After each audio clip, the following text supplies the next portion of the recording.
வேதத்தை வாசிப்பதில் ஒரு தாகம் என்பது வேறு, வாசிக்கணுமேன்னு வாசிக்கிறது வேறு.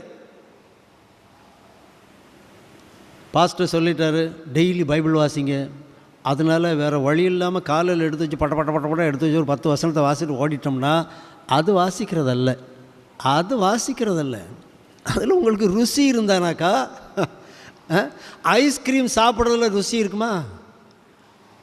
பிடிக்குமா பிடிக்காதா?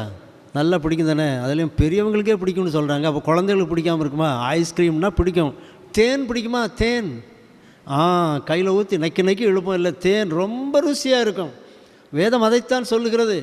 தேனிலும் மதுரமானது சத்திய வேதம் என்று 119ஆம் சங்கீதத்தின் ஆக்கியோன் சொல்லுகிறார்.